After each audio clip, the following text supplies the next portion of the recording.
जय हिंद साथियों, अगर अभी तक आपने हमारे चैनल सोच से जंग को सब्सक्राइब नहीं किया है तो सब्सक्राइब जरूर करें और बेल आइकन दबाना ना भूलें ताकि हर लेटेस्ट धमाकेदार खबरों की अपडेट आप तक पहुंचाई जा सके।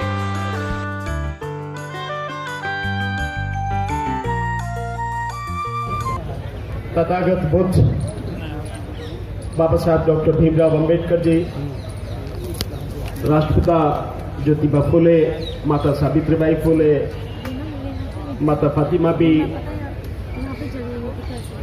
शाहू जी महाराज, हमारे काशीराम साहब सहित इस देश में जन्मे सभी महापुरुषों के चरणों में कोटि कोटि नमन करते हुए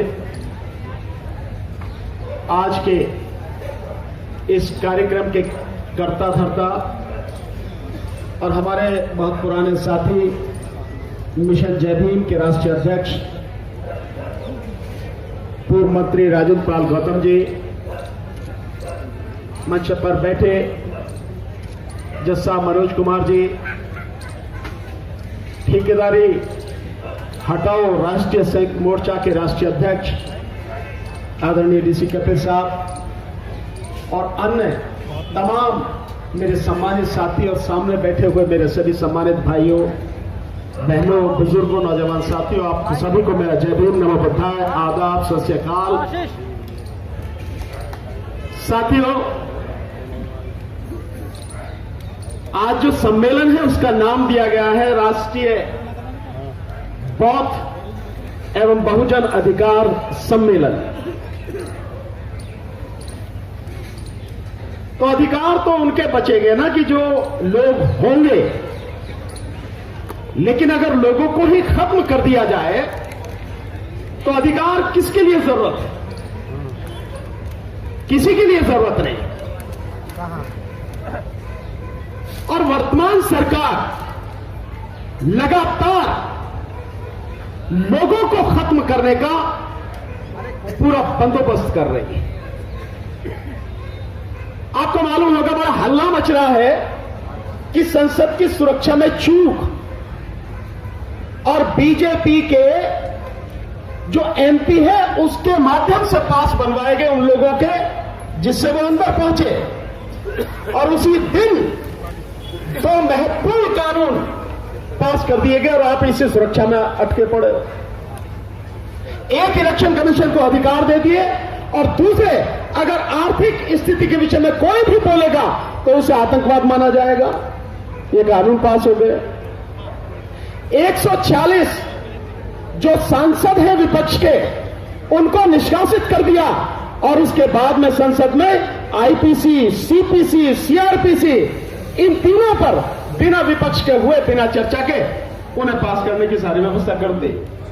आपको नहीं समझ में आ रहा कि जिस व्यक्ति के खिलाफ, जिस सरकार के खिलाफ आपको लड़ाई लड़नी है उसकी रणनीति क्या है, वो कैसा छल कपट से भरा हुआ व्यक्ति है, किस तरह की चालों वो चल रहा है। आप अधिकार मांग रहे हो, वो आपकी गर्दन काटने के लिए सारे इंतजाम कर रहा, आप अधिकार मांग रहे हो। पहले बचोगे तो अधिकार बचेगा ना, अधिकार मांगोगे।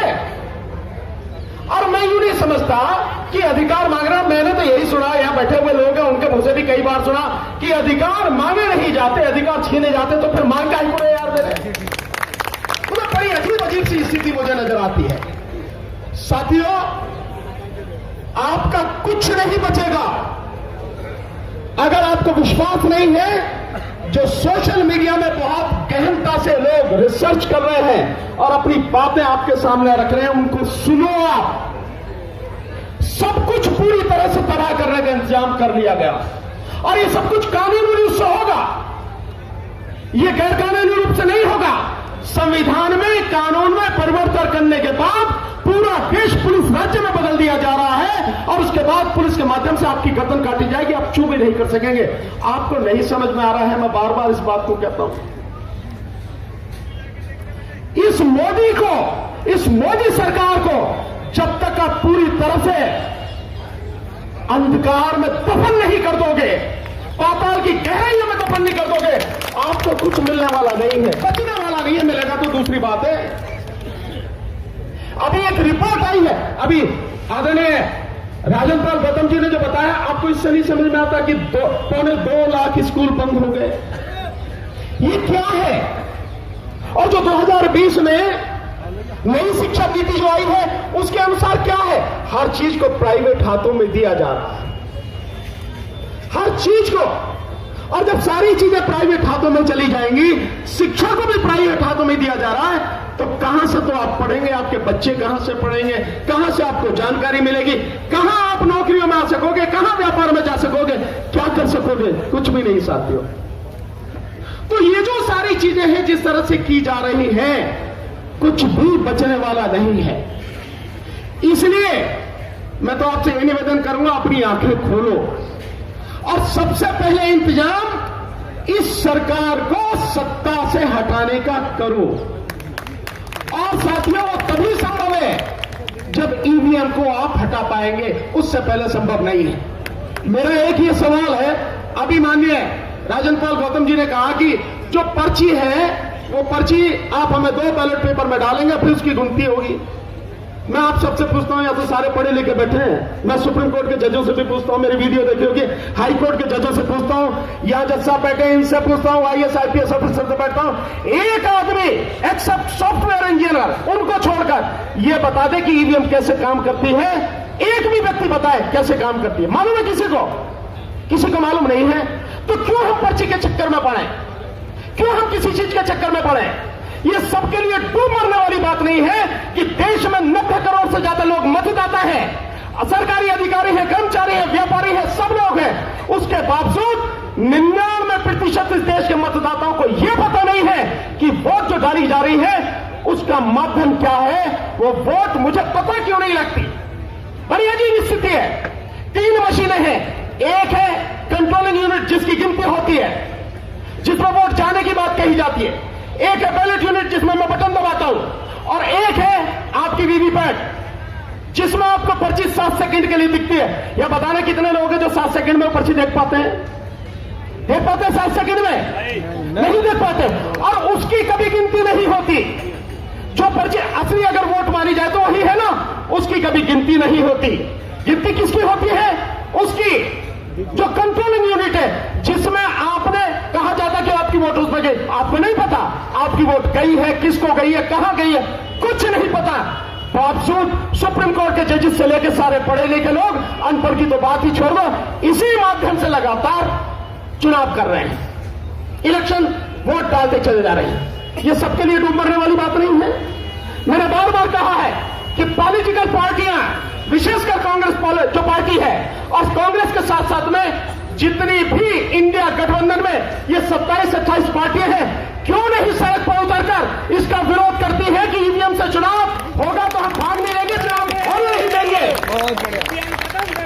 और आप समझ लो, अगर आप ये नहीं करेंगे आंदोलन, तो इसके बाद कुछ बचना नहीं है। मैं बार बार कह रहा हूं, आपकी सारी तबाही का, आपकी गर्दन काटने का मोदी ने इंतजाम कर लिया। मैं नाम ही लेके कह रहा हूं, मोदी में नरेंद्र दामोदर दास मोदी, उसमें हिम्मत है तो करके दिखा मेरे खिलाफ। और बहुत ही अगर जनता उसको पसंद करती है, कि देश की सारी जनता उसको चाहती है, इतना वो खूबसूरत है, इतना वो बढ़िया व्यक्ति है, तो मैं सीना ठोक के कहता हूं, एक बार बैलेट पेपर से चुनाव करा, तेरे सामने मैं लड़ूंगा, फिर जीत के दिखाइयो, पता लग जाएगी तुझा। साथियों, इन चीजों को समझने की जरूरत है। ईवीएम है तो मोदी है, मोदी है तो तुम नहीं हो, तुम्हारी तबाही है। ईवीएम नहीं है तो ही देश बचेगा, तो ही तुम बचोगे, तुम्हारी आने वाली पीढ़ी बचेगी, तुम्हारे बच्चों का भविष्य बचेगा। उसके बाद ही अधिकार की बात करना। अबे जिंदा रहोगे तो अधिकार मांगोगे ना, जिंदा ही नहीं रहोगे तो काय के अधिकार है। इसलिए मेरा आप सबसे निवेदन है, ईवीएम के मुद्दे को पहला मुद्दा बनाकर इस पर संघर्ष कीजिए, सड़क पर आइए।